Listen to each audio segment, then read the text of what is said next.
Et voilà, bonsoir. Ravi de vous retrouver tous pour cette rencontre aujourd'hui avec David Soleil. Parce qu'à la française, donc S-Z-A-L-A-Y, on dirait, on se demandait Soleil, comment vous diriez vous? Ah oui, non mais là voilà, on a des spécialistes. Bon, on va faire Soleil, comme David me l'a demandé, si je respecte à peu près ses desiderata. Bienvenue à tous pour cette soirée. On est là à l'occasion de la parution de Cher, son nouveau roman paru chez Albin Michel et traduit de l'anglais par Benoît Philippe. Vous l'avez peut-être entendu dire, mais c'est une prestigieuse récompense qui est venue récompenser la parution de ce roman dans le monde anglo-saxon, puisque David est lauréat maintenant du Booker Prize 2025. Il l'a reçu à l'automne dernier et on l'en félicite. Il est né dans les années 70 à Montréal, d'une mère canadienne et d'un père hongrois. David Soloy a grandi à Londres. Il vit aujourd'hui entre Vienne et Budapest, Vienne majoritairement. Il est l'auteur de 6 livres, dont Turbulence, paru chez son éditeur français Albin Michel en 2020, et Ce qu'est l'homme, également chez Albin Michel, c'était 2 ans plus tôt.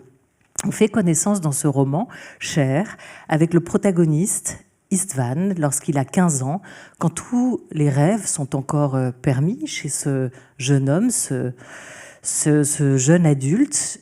Et on va le suivre jusqu'à la fin de sa vie, quand les jeux sont faits, avec un retour à la case départ, dans l'appartement de sa mère, dans un HLM d'une petite ville de Hongrie, là où il a grandi.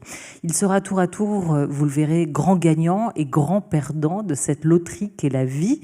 Et c'est autour de cette construction qu'on va naviguer donc de page en page, à suivre ce héros ou ce anti-héros, parce qu'il ne semble finalement pas tant que ça maître de son destin. Bonjour à vous. Bonjour.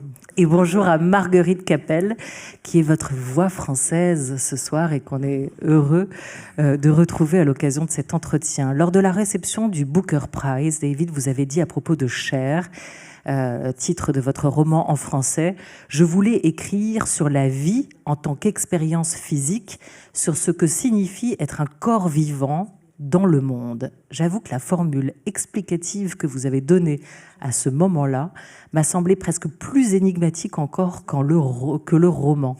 Comment vous l'expliquez? Qu'est-ce qu'être un corps vivant dans le monde? Vous avez voulu écrire là-dessus. Comment vous l'entendez? I think what I meant by that was just that I in approaching this book and starting to write this book, I wanted to write about life as, first of all, a physical experience. Not life as only a physical experience, but life as a physical experience, which the physical experience of which sort of precedes other kinds of experience, that the physical experience is the most foundational experience, the thing that we can in a way be most certain of. To sort of start with that and to explore life with that as the starting point was what I was trying to do with the book, and was probably what I meant by those words that you've just quoted. Alors, je crois que ce que j'ai voulu dire, c'est que quand j'ai commencé à aborder ce roman, à commencer à l'écrire, j'ai eu envie d'écrire d'abord sur la vie comme expérience physique, pas uniquement sur la vie comme expérience du corps, mais en tout cas comme expérience fondatrice, qui précède toutes les autres expériences vécues. C'est sans doute le vécu dont on est le plus certain, cette expérience physique corporelle, et j'ai voulu partir de là pour explorer la vie. Je crois que c'est ça que j'ai essayé de dire dans cette citation. Et donc, qu'en avez-vous appris? Qu'est-ce qu'être un corps vivant dans le monde au fil de l'écriture? Qu'est-ce qui vous est apparu? Well, I'm not sure I learned anything which I don't have any messages from the living body world to pass on to you exactly. I mean, I guess there are various ways of looking at what we are, and a lot of the ways which dominate novels in particular, the novel form, sort of envisages people as psychologies, as minds, and that's the most important thing. And that's the thing which deserves the most attention, and that's the analysis of that will somehow, analysis of psychology, analysis of the mind, will sort of somehow lead to the most interesting things that a novel can do or discover. And I just wanted to sort of start from a different starting point, I guess, just that before we're even minds, excuse me, we are living bodies. I mean, I know that sounds sort of almost foolishly obvious, but I'm not sure that in a lot of the way we talk about our experience and ourselves, we give the weight to that fundamental fact that I think it deserves, or at least in this book, I was trying to give that weight to that aspect of our existence. Alors, je ne sais pas si j'ai appris quoi que ce soit, je n'ai pas de message à délivrer en provenance du monde des corps vivants, mais j'avais juste envie d'essayer une approche différente, une manière différente d'aborder ce que nous sommes en tant qu'êtres humains. J'avais le sentiment que l'approche qui domine dans beaucoup de romans est plutôt une approche psychologique, de voir les personnes avant tout comme des esprits, de penser que c'est l'esprit, la psychologie qui prime et qui mérite le plus d'attention, d'analyse. Et j'avais envie en fait de faire les choses différemment, peut-être de prendre un point de départ différent et de dire qu'avant d'être des esprits, nous sommes aussi des corps vivants. Je sais que ça paraît une évidence, peut-être une porte ouverte qu'on enfonce presque naïve, mais quand on évoque nos expériences, nos vécus d'êtres humains, j'ai le sentiment qu'on n'accorde peut-être pas assez de poids justement à ce que ça signifie d'habiter un corps.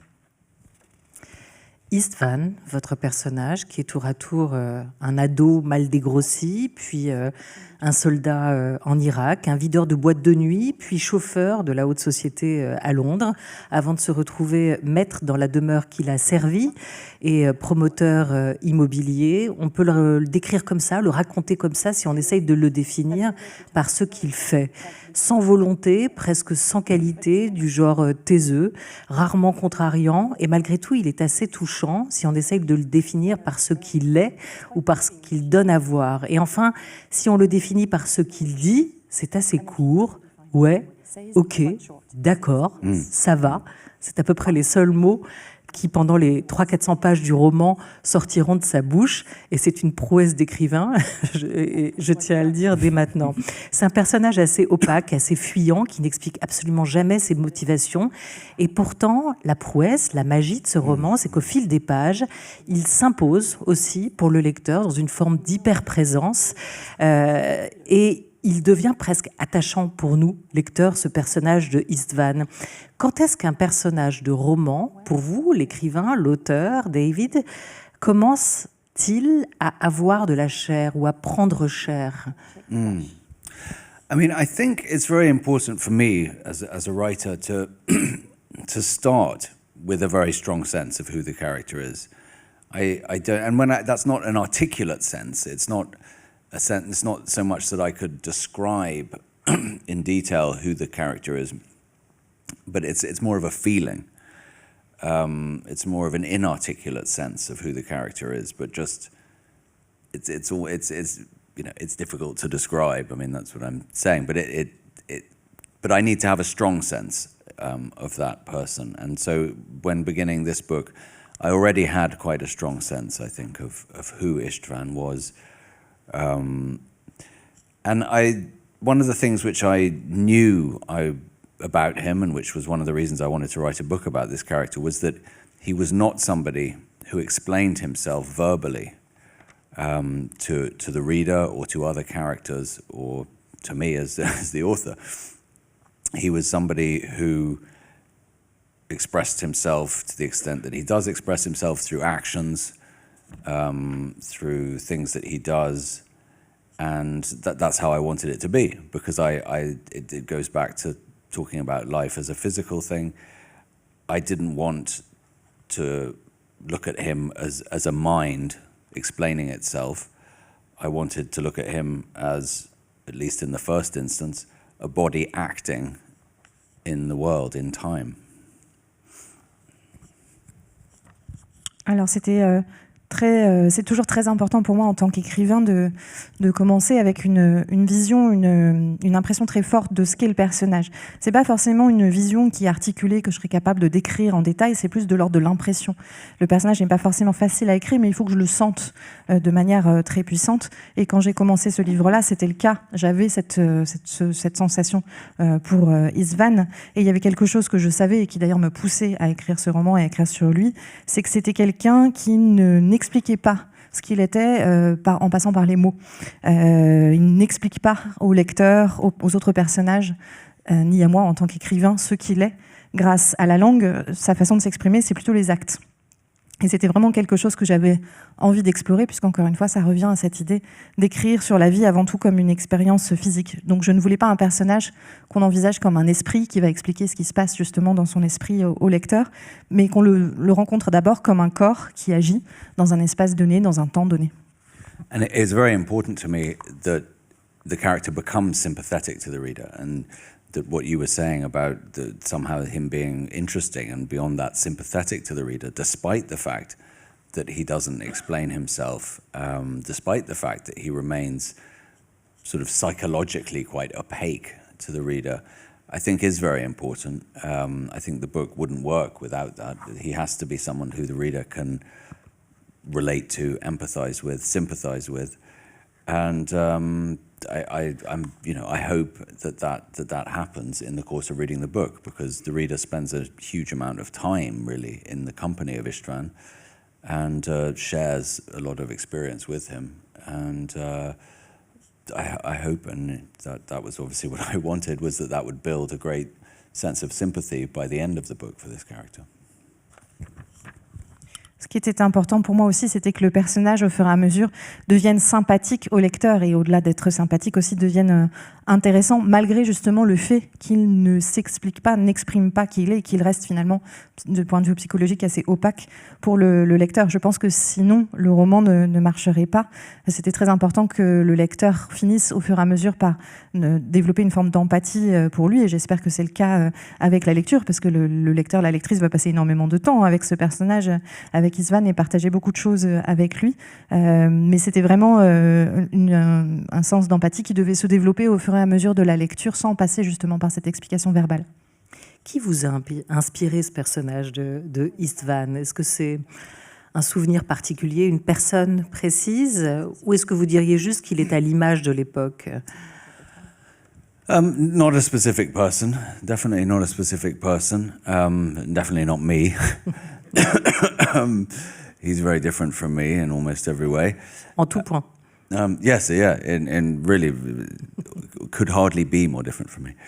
But at the same time, I didn't want him to be too much a kind of spirit of the times, everyman. You know, I wanted him to be a character with specificity. I wanted him to be someone from a particular time and place, and I think he is embedded very deeply and importantly in his time and his place. The things that happen in history during his life impact his life hugely. I don't know exactly where he comes from.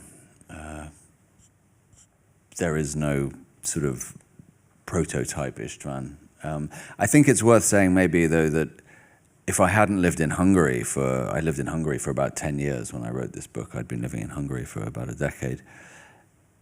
I wouldn't have written this book or this character, I don't think, which isn't to say that he's a typical Hungarian, but he might be a person who is more common in Hungary than more common in the eastern half of Europe than the western half, perhaps. Alors, ce n'est pas une personne précise qui a inspiré Istvan, ça c'est certain, et en tout cas, certainement pas moi. Il est extrêmement différent de moi. En fait, il ne pourrait pas être plus différent de ce que je suis. Mais je voulais pas non plus qu'il soit trop un homme ordinaire, une sorte d'incarnation de l'esprit de son temps. Je voulais quand même qu'il ait des spécificités, tout en étant bien ancré dans son époque, dans un endroit donné, et il est ancré dans une histoire, et les événements de l'histoire et de ce qui se passe là où il vit vont avoir un impact aussi très fort sur sa vie. Mais je ne sais pas vraiment d'où il est venu en réalité. Il n'y a pas vraiment de prototype d'Istvan. Ce que je peux dire en revanche, c'est que si je n'avais pas passé 10 ans en Hongrie au moment où j'ai commencé à écrire ce livre, sans doute que je n'aurais pas écrit ce personnage. Ça ne veut pas dire non plus qu'il est un Hongrois typique, mais peut-être qu'il représente un type de personne qui est un peu plus répandu en Hongrie ou disons plutôt en Europe de l'Est par rapport à l'Occident.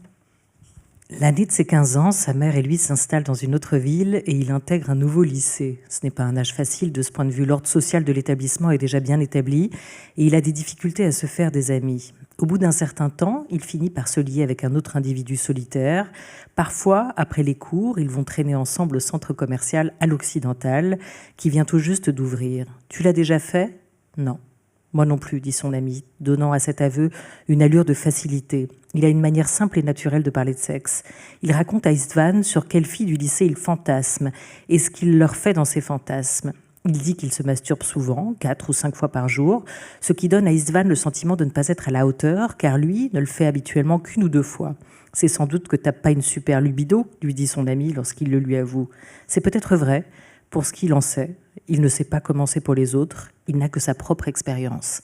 Ainsi commence ce roman, cher, le vôtre, David, et il se poursuit assez rapidement par une tentative échouée pour Istvan de concrétiser la chose, cette première fois, avec une fille de son âge. Il va ensuite, à la demande de sa mère, aider une voisine bien plus âgée, 40, oui, quadragénaire, je dirais, à peu près notre âge, Marguerite, oui, je dois avouer, qu'il va aider à porter ses courses, à ramener ses courses du supermarché. Et puis, il y a cette première situation qui se joue dans l'appartement où elle demande si elle peut l'embrasser. Et comme toujours, Istvan répond « ouais, ok ». Il proteste pas, il discute pas, et c'est un baiser chaste qui se joue la première fois avec promesse de ne pas le répéter. Et puis la fois d'après, rebelote, retour des courses, et ça va aller un tout petit peu plus loin, puisqu'une langue va finir par se faufiler entre les lèvres du jeune homme. Et la fois d'après, encore, je vous laisse imaginer jusqu'où tout ça peut nous conduire de fois en fois. Alors c'est assez intéressant parce qu'à ses yeux, à lui, elle est vieille, cette femme, et elle est laide. C'est-à-dire qu'il la trouve assez moche et il le dit à voix basse, en tout cas il le pense. Et c'est ainsi qu'il la qualifie à plusieurs reprises avant de tomber amoureux d'elle ou du fantasme qu'elle incarne, de ce qu'il va finir par découvrir avec elle.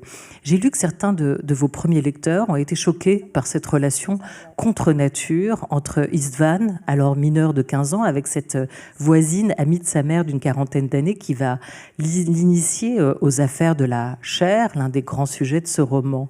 Ils ont été choqués ou ils ont été dégoûtés? Qu'est-ce qu'ils vous ont dit? Who? The readers? Well, you'd have to ask them. But I would suggest probably shocked more than disgusted. You know, it is shocking, and it's meant to be shocking. It's written in a way that is supposed to make the impact of its shockingness as great as possible. So,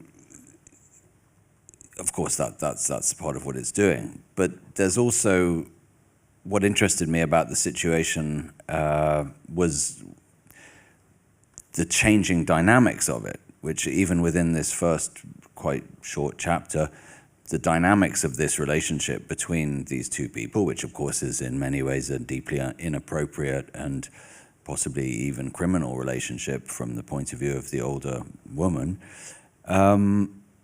it has changing dynamics. Istvan's starts off very confused, with reactions of disgust and shame and a sense, no doubt, of the inappropriateness of the whole thing.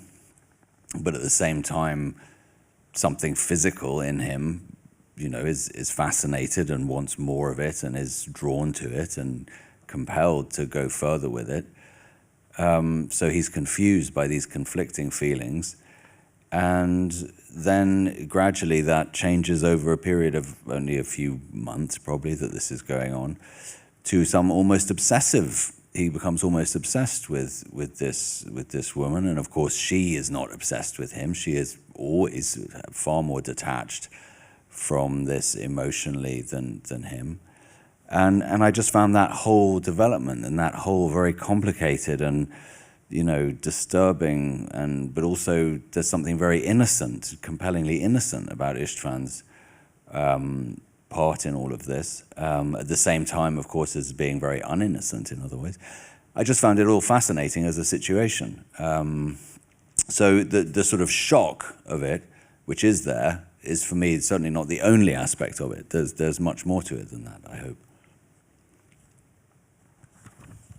Alors, il faut demander aux lecteurs ce qu'ils en ont pensé. Je pense qu'ils ont peut-être été effectivement plus choqués que dégoûtés. Effectivement, la scène, le chapitre est choquant. Il a été pensé pour, il a même été écrit pour maximiser l'impact justement de ce choc sur le lecteur. Mais ce qui m'intéressait aussi dans cette situation, c'était l'évolution, le changement de la dynamique de la relation. Même si, évidemment, on comprend très vite que dans ce qu'on vient de dire, que cette relation est inappropriée et même peut-être criminelle du point de vue de cette femme plus âgée et de ce jeune homme qui est mineur. Il y a quelque chose de très complexe. István est troublé parce que, justement, il ressent initialement une forme de dégoût, une forme de honte, parce qu'il comprend que cette relation est inappropriée. Et en même temps, son corps exprime une forme de fascination, une forme d'attirance qui le pousse à avoir envie de continuer. Donc ces sentiments très conflictuels aussi créent ce trouble. Et au fil des mois que va durer cette relation, c'est lui qui va devenir en fait presque obsédé par cette femme, alors qu'elle est beaucoup plus détachée. Et c'est toute cette évolution de la dynamique de leur relation qui est très complexe, mais qui a aussi une part d'innocence du côté d'István, même si évidemment ce qu'il fait n'est pas du tout innocent, et en même temps qui est aussi très perturbante, que je trouvais tout à fait fascinante. Et donc évidemment, il y a cette volonté du choc, de l'effet de choc sur le lecteur, mais ce n'est pas le seul aspect, en tout cas j'espère. I mean, it starts off as for him something purely physical. In the early encounters with her, he is very detached, except for physically. But then for him, it becomes more than physical. He becomes emotionally very involved in the situation. And so it enacts the kind of movement from the purely physical to the physical and something else, which in a way is one of the kind of main interests of the book, or one of the main things that I was trying to write about and explore with this book, the way that something which begins as purely physical, life as a whole, can then develop into something that has other aspects to it as well. Et donc ça commence comme une relation qui est uniquement physique pour lui. Au début, il paraît extrêmement détaché, hormis son corps qui est impliqué dans cette relation. Et puis ça devient davantage pour lui. Il s'implique émotionnellement aussi. Et donc c'est tout ce mouvement justement entre quelque chose qui est purement physique au départ vers quelque chose qui est physique et au-delà, qui est justement l'un des axes centraux du livre, une des choses qui m'intéressait le plus d'explorer dans le livre, la façon dont quelque chose qui commence comme purement physique, la vie dans son ensemble, va se développer pour devenir bien plus que ça. Nous, en France, on n'est pas si choqués que ça par les relations entre des femmes plus âgées et des hommes plus jeunes. Je ne sais pas à quoi ça tient. But they promised that they didn't do anything until he was 18. Ah oui. Ils ont promis, je crois qu'il n'avait rien fait avant ses 18 ans. Là, c'est vrai qu'il en a 15. Est-ce que vous pensez que la relation entre la littérature et la morale, enfin d'ailleurs, est-ce que vous pensez que la littérature doit, elle, entretenir une relation avec la morale, une relation peut-être distante ou au contraire respectueuse, fidèle? Comment vous les situez l'une et l'autre? The relationship between literature and morality is sort of generally. It's a very interesting question. I mean, to sort of say, yes, literature must be moral is obviously ridiculous and will lead to mostly boring literature. And, you know, it's obviously the case as well that in writing, for instance, the first chapter of this book, it was the moral grayness, the moral difficulty, that it was one of the main things that attracted it to me. That's what made it interesting to write about. The fact that the situation had obviously kind of immoral aspects in various ways. But on the other hand, I think that a literature, a work of literature which is completely amoral, it's almost hard to imagine that. I think that there will always be some form of implicit moral ethos in almost in any work of literature. This book is no exception. I was very careful throughout writing the book not to make explicit moral judgment about anything that happens in it. But nevertheless, I think at the end of the book there is, how can I put this? There is a sense of moral reality somehow. I mean, Istvan is not an amoral character. The world he lives in is not an entirely amoral world. It's a largely amoral world, but it's not an entirely amoral world. And I think that that's a very important part of the book. I think that without that, it would be much less interesting and much less meaningful. Alors la relation entre la littérature et la morale, c'est une question qui est extrêmement complexe. Évidemment, répondre que oui, toute littérature doit être morale, par exemple, serait tout à fait ridicule et conduirait à une littérature particulièrement ennuyeuse. En écrivant ce chapitre 1, justement, bien sûr, ce qui m'intéresse dans cette situation, c'est la zone grise du point de vue moral. C'est ça qui rend la chose intéressante, c'est justement tous les aspects immoraux de la situation dans laquelle je mets les personnages. Et en même temps, imaginer qu'une œuvre littéraire puisse totalement s'abstraire de toute moralité, c'est aussi quelque chose de difficile à imaginer.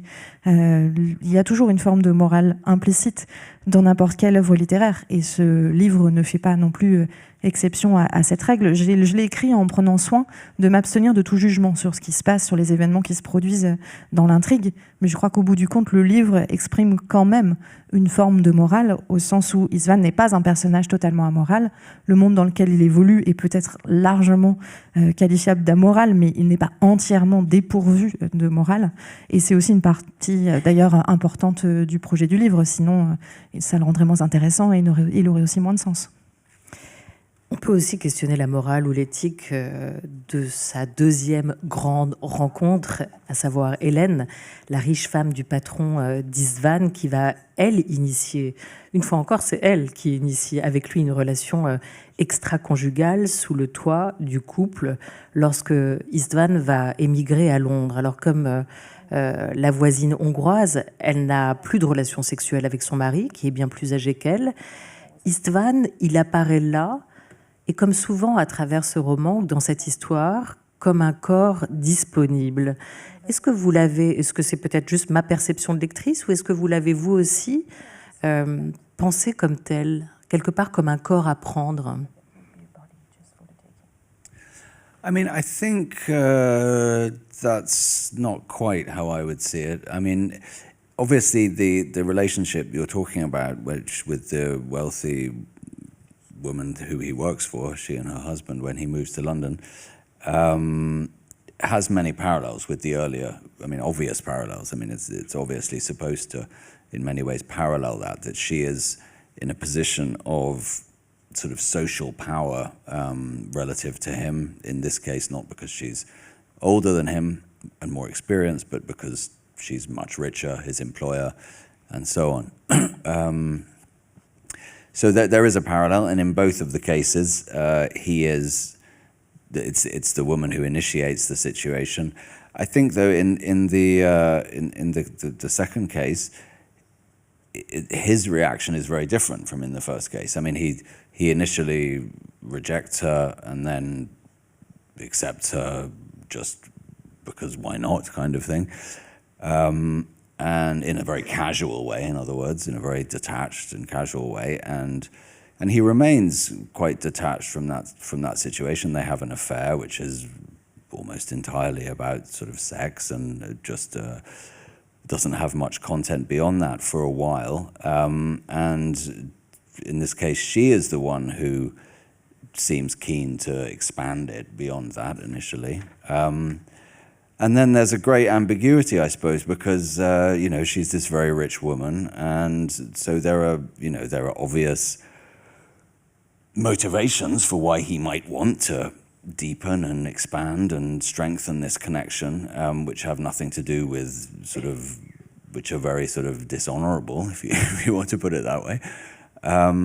So it's complex in a different way, and I don't see him in that case. I really don't see him in the early case in the first chapter.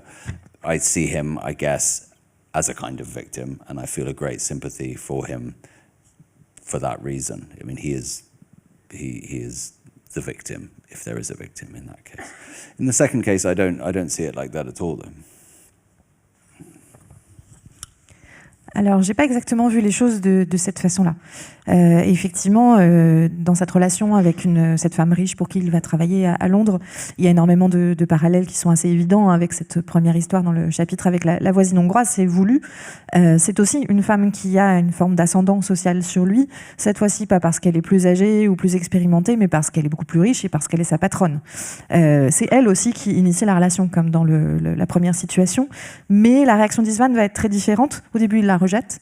Puis finalement, il accepte, parce qu'après tout, pourquoi pas. Mais avec toujours une forme de détachement, assez peu d'implication au début, et ça va durer pendant un certain temps comme ça, sous une forme d'aventure. Il n'y a pas grand-chose d'autre entre eux au départ que du sexe, et c'est elle qui va avoir envie d'aller au-delà et de pousser cette relation un peu plus loin. Et c'est là que c'est très ambigu, parce que évidemment, comme c'est une femme infiniment plus riche que lui, les motivations d'István à développer cette relation avec elle peuvent être diverses et pas forcément toutes honorables, si on veut employer ce terme. Donc c'est là, la situation est plus complexe. Dans le chapitre 1, on peut dire, s'il y a une victime, que István est la victime de cette situation avec la voisine plus âgée. Dans le deuxième cas, je ne vois pas les choses de cette façon-là. Il a été dit, là encore, je ne sais pas si ça vient de vous ou si c'est les observateurs, les lecteurs, les critiques de ce roman qui en parlent comme d'un roman ou d'un roman de la masculinité. Et c'est intéressant parce que j'ai l'impression, pour moi, c'est plutôt un roman féministe, en tout cas sur la féminité ou la féminité aujourd'hui. Et on le voit avec ces deux premières histoires, mais on pourrait aussi citer la figure de la mère que vous décrivez bien, et qui va retrouver un rôle vraiment important dans ces années londoniennes, qui va le guider presque. Tirer les fils aussi de sa vie à ce moment-là, comme les deux autres. C'est ces femmes qui guident le monde, hein, et c'est ces femmes qui le guident lui aussi. Pas forcément dans un système de domination dit structurel, etc. En tout cas, on voit un vrai renouveau de la figure de la femme dans votre roman, je trouve. Well, I'm very happy that you say that. And I mean, actually, this isn't the first time that the novel has been described as a feminist novel, perhaps. I mean, I don't feel that's something that I can claim for it, but I'm very happy to hear that said, nevertheless, because I think that it's absolutely true that the figures of the women are just as important as the figure of István. And it's also true that they often are the ones who are sort of actively steering what's happening, more actively steering what's happening than him. So yes, I would agree with that. I also don't like it when people too much try to describe it as a novel about masculinity. I didn't really see it as primarily a novel about masculinity when I was writing it. So yes, I always sort of push back a bit when it's described as a novel about masculinity. Yeah, I mean, I think it is a little bit, to some extent, of course, a novel about masculinity, but that's not its main. That for me, that's not the main interest in it. Cette relation, en tout cas avec Hélène... Oh, pardon. Alors, je suis contente de vous entendre dire ça. J'avais dit que ça risquait d'arriver, mais... Pardon, Marguerite.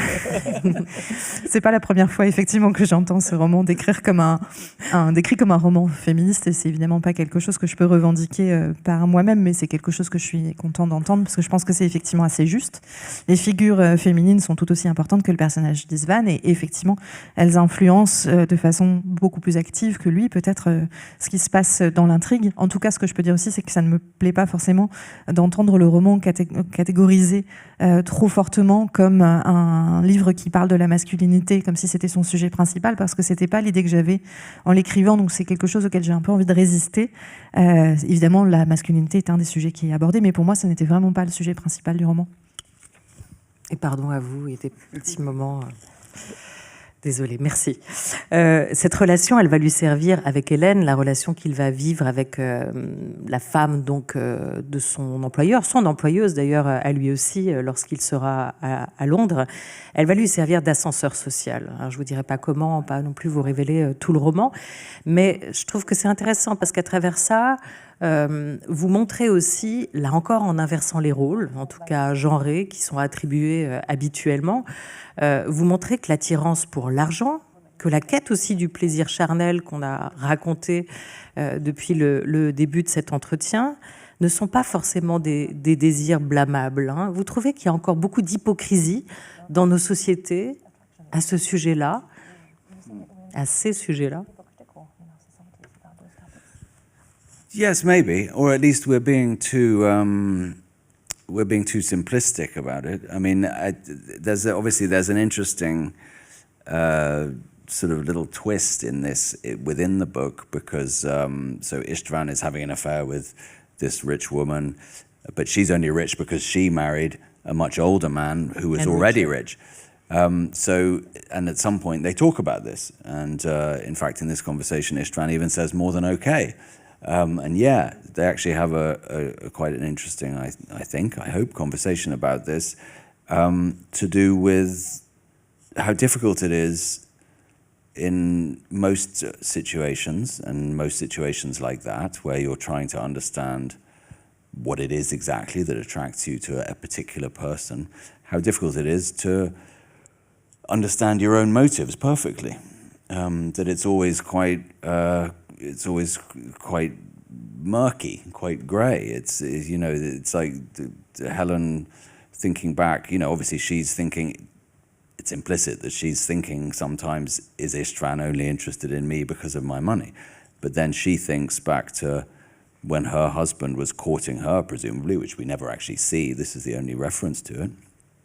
But obviously she thinks, and what was I feeling at that point? And she comes to the conclusion that it's very difficult to say what she was feeling, or it's very difficult to separate out the different strands of motivation in that situation. And so, yes, I think that these things are always more complicated than we allow for, or often more complicated than we allow for. Oui, peut-être qu'on a surtout une vision un peu trop simpliste de ces sujets-là. Il y a effectivement une sorte de twist dans ce roman parce que Istvan donc, va avoir une aventure avec cette femme riche, mais elle n'est riche que parce que sa fortune justement lui vient d'un mari qu'elle a épousé et qui était riche avant de la rencontrer.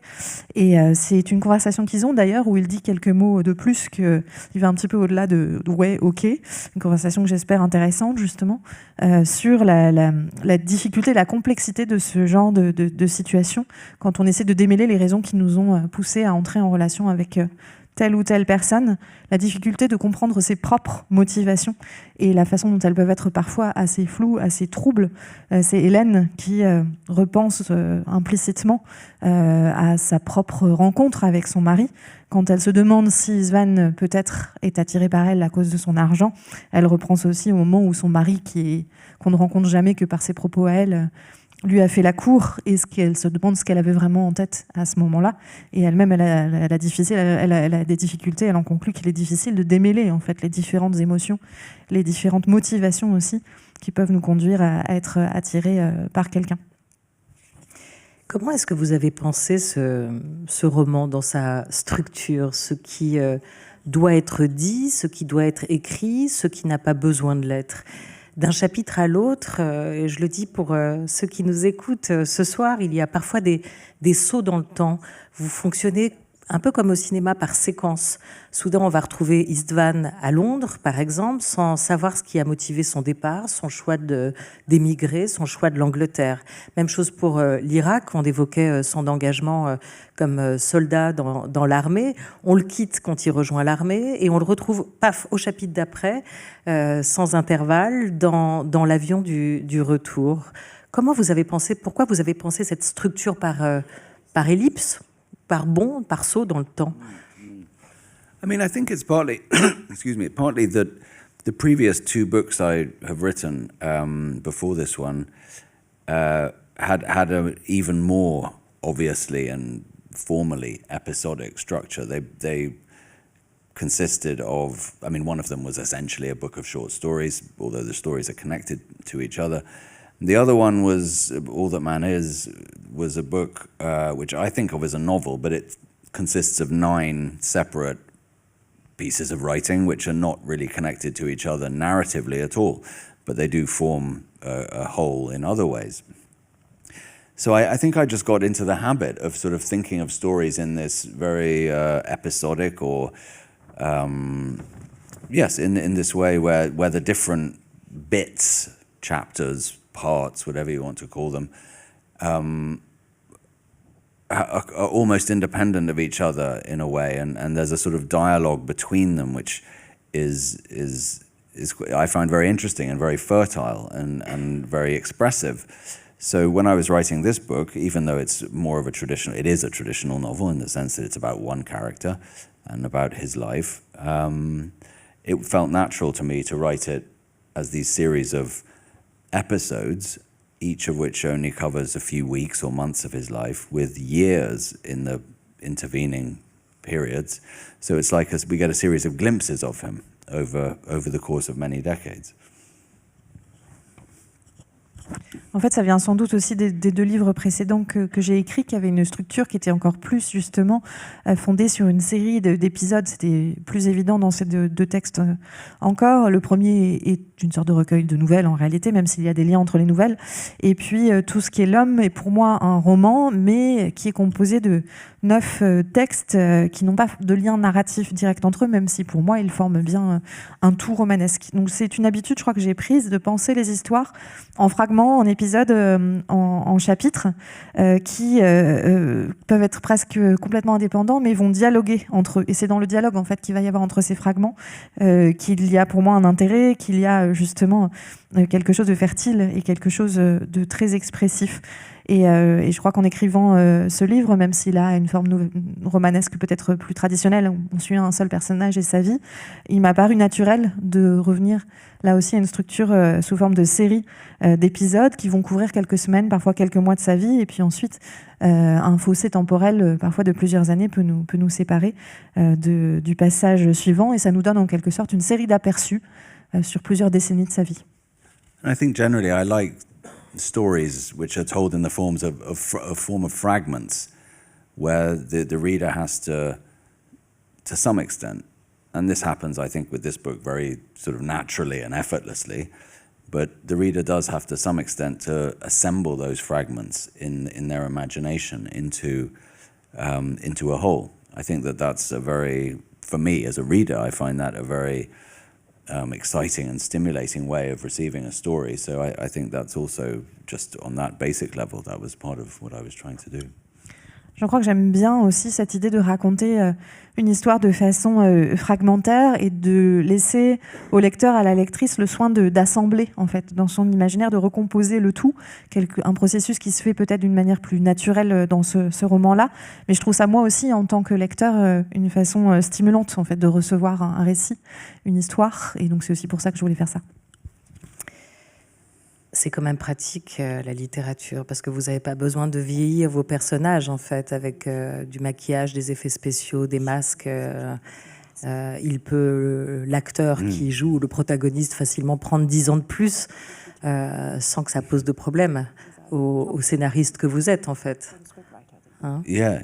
No, I mean, you mean it would be harder to make into a film? Yeah, sure. I mean, that's one of the beautiful things about the novel, is that it can do anything very easily, which often in a film would be very challenging.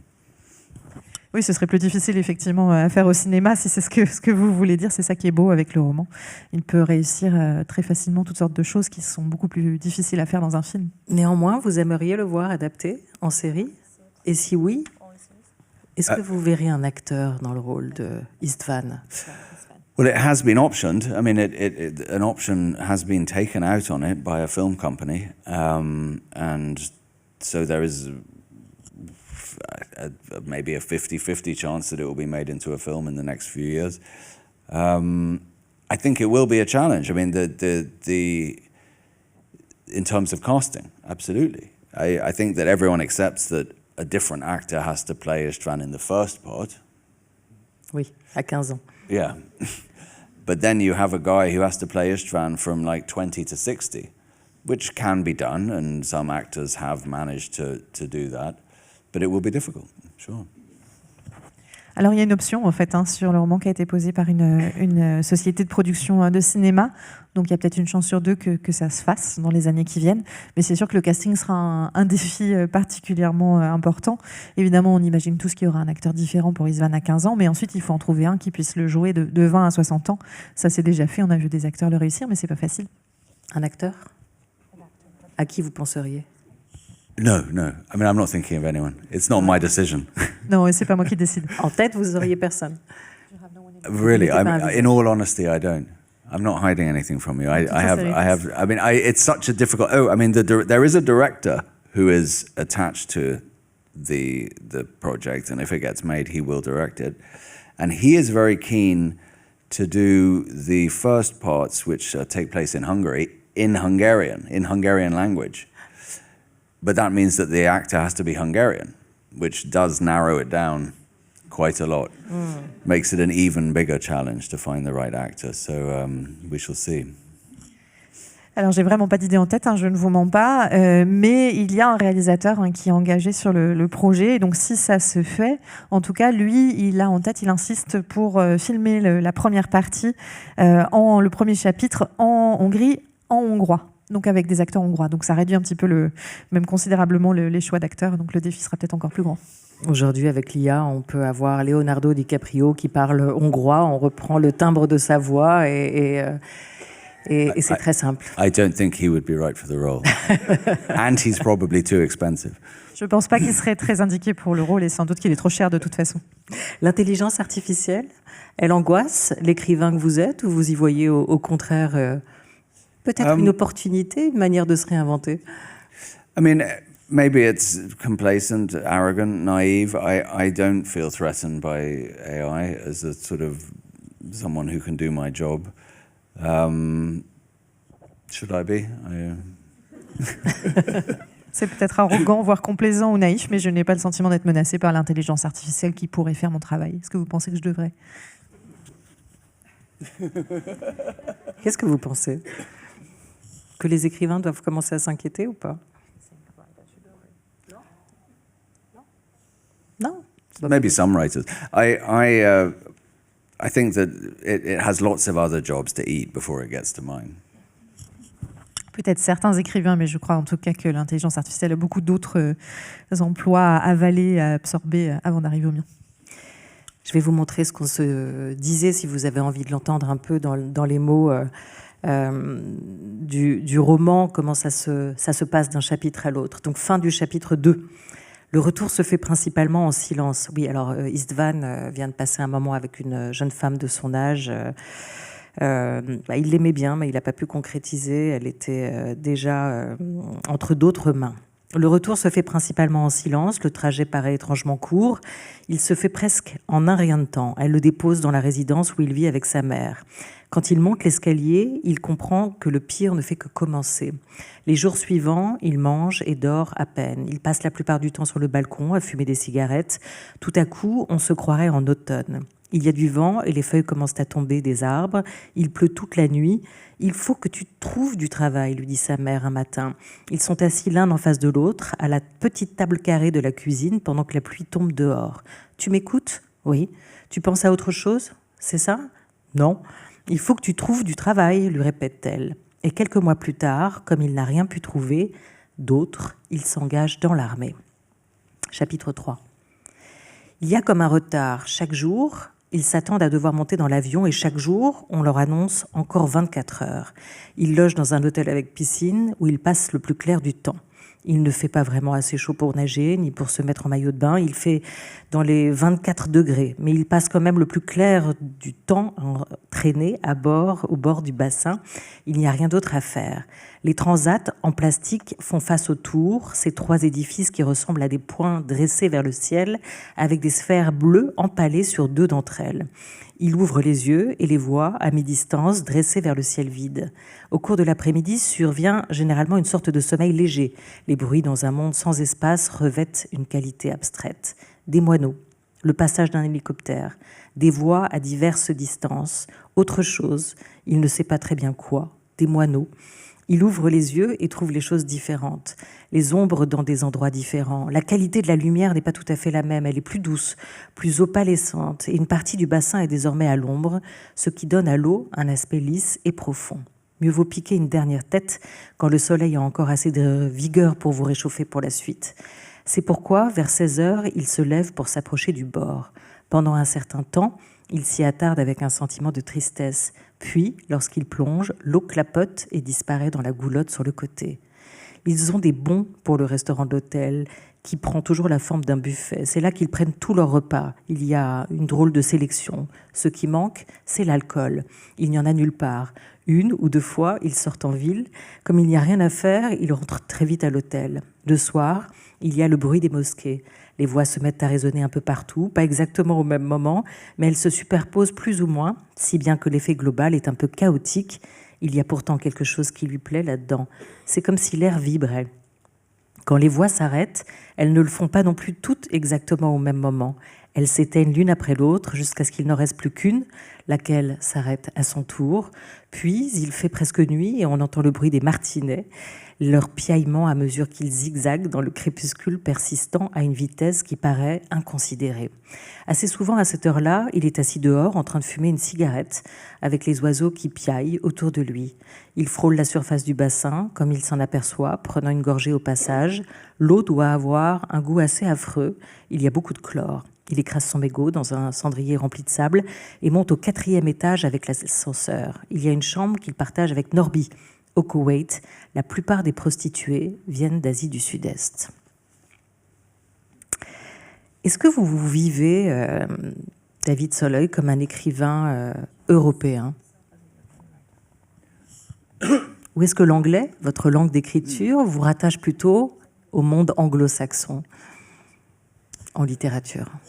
Well, I mean, of course, that's in a way the single most definitive thing, the language of writing. For instance, I could never be a Hungarian writer because I don't write in Hungarian.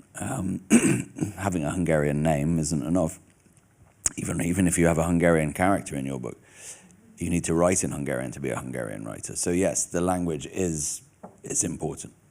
On the other hand, I do feel in some way like a European writer, but I say that only because I don't feel entirely like an English writer anymore.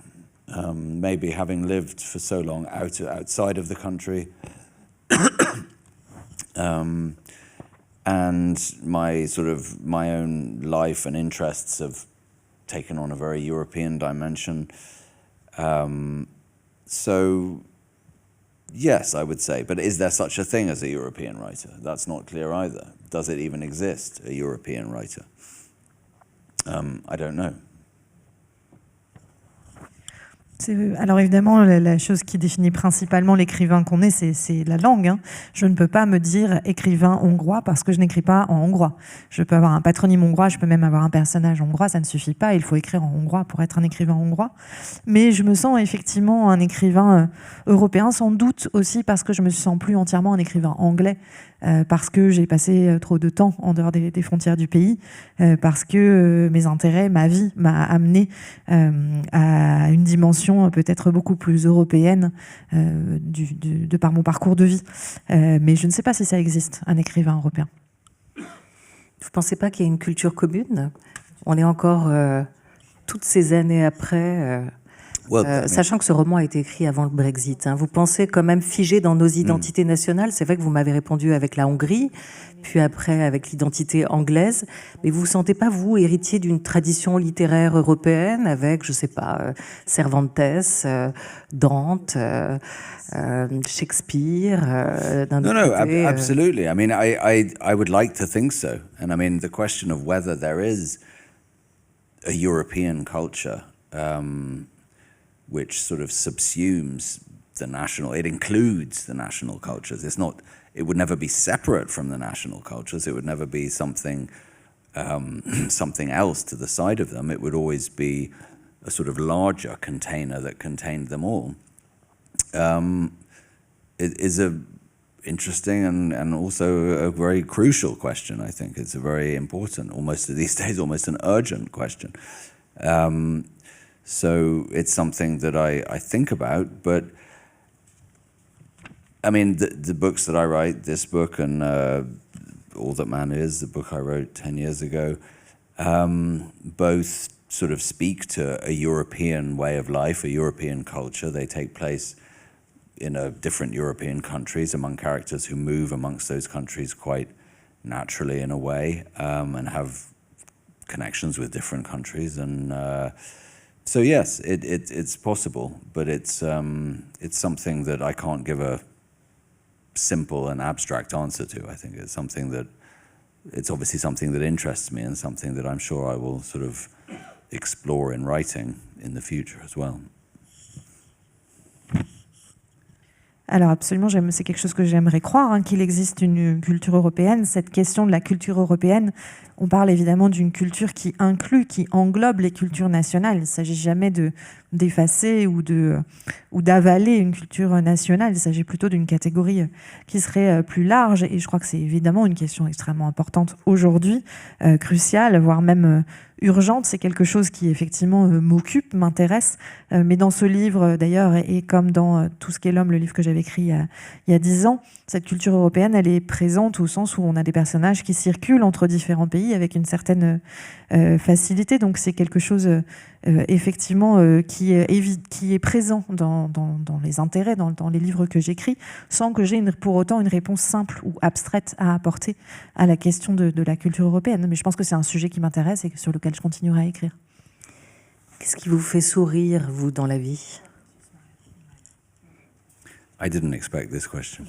Je pensais que vous alliez dire je ne souris jamais. Well, notoriously little, exactly. I don't know. I'm sure there must be something. I mean, there are things, of course, but I'm not very good at smiling in photos. So that probably gives a slightly misleading impression of how little I smile. Alors, je ne m'attendais pas à cette question. Je ne sais pas, d'ailleurs, je crois que je ne suis pas connue pour sourire si souvent que ça. Bien sûr, il y a des choses qui me font sourire dans la vie, mais en tout cas, je ne suis pas très fort pour sourire sur les photos. Donc peut-être que ça donne une fausse impression de mon incapacité à sourire. Je croyais qu'il suffisait de faire cheese. Non? Ça ne marche pas? Pour la photo, vous avez essayé? It doesn't work for me. Vous voulez pas? It just makes it worse. Je sais pas, pour moi, c'est pire. Istvan, votre personnage, on ne le voit pas beaucoup sourire non plus dans le roman. C'est là où il paraît souvent en retrait par rapport à la vie, par rapport à ce qu'il mène. Et en même temps, c'est intéressant de se demander, au fond, qu'est-ce qui fait la texture d'une vie? Qu'est-ce qui en fait la valeur, peut-être, à vos yeux, à vous? Dites-nous, qu'est-ce qui est signifiant pour vous? À quel moment aussi on peut se dire qu'une vie, et je pense à Istvan, à quel moment peut-on se dire qu'une vie valait le coup d'être vécue? Yeah, I mean, I think that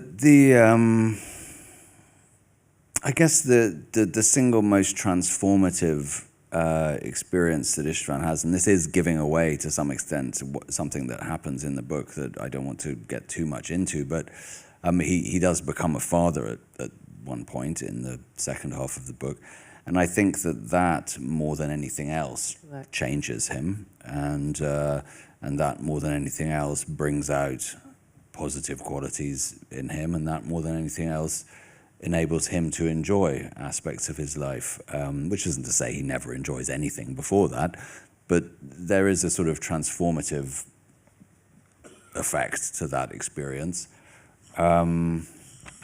So, you know, that would be one answer to the question. Une façon de répondre, c'est que l'expérience peut-être la plus transformatrice pour Istvan, sans rentrer trop dans les détails pour ne pas en dévoiler trop sur l'intrigue, c'est qu'il y a un moment où il va devenir père dans la deuxième partie du livre, et ça c'est sans doute l'expérience qui va le changer le plus et qui va faire aussi sortir chez lui peut-être des qualités positives qui lui permettront d'apprécier certains aspects de son existence. Ça ne veut pas dire qu'il avait jamais apprécié quoi que ce soit jusque-là, mais en tout cas ça a un impact transformateur très fort, donc c'est peut-être une partie de la réponse. Et l'autre partie? Non.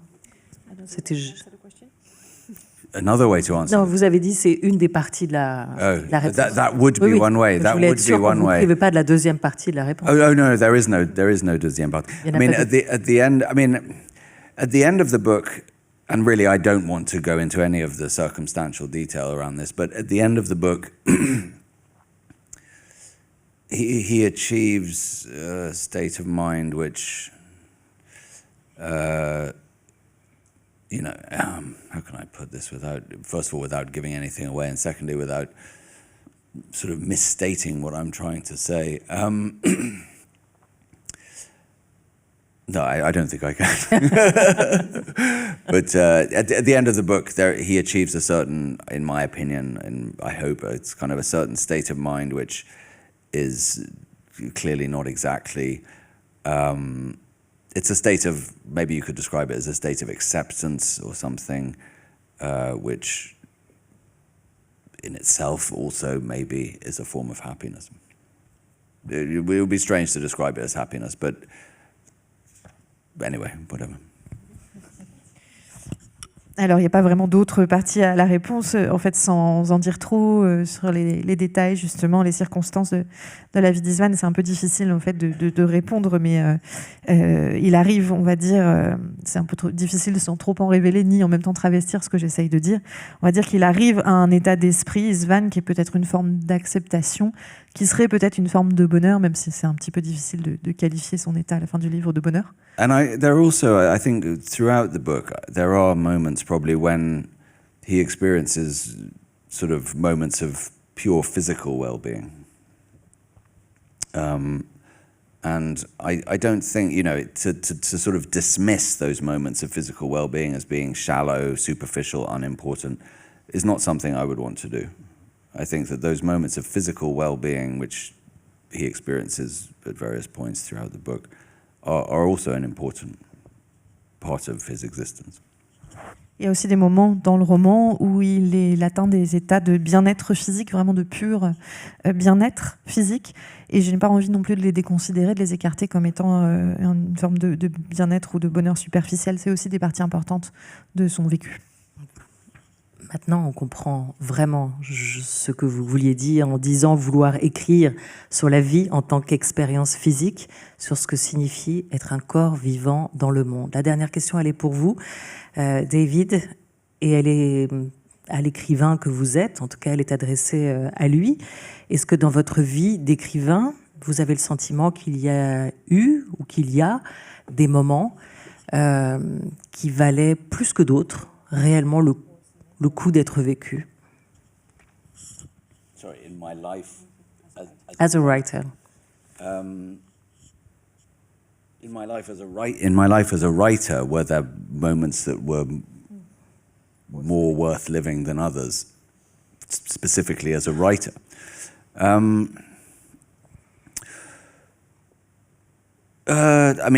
Obviously there are moments of, it's not a question that I've really asked I find it a slightly strange way of looking at it.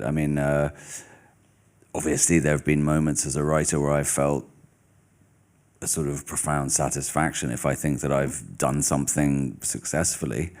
And there have been terrible moments of frustration and despair when I feel that I've failed to do that. I wrote much of a book before this one, which I then abandoned, for instance, which was a very painful and difficult experience in many ways.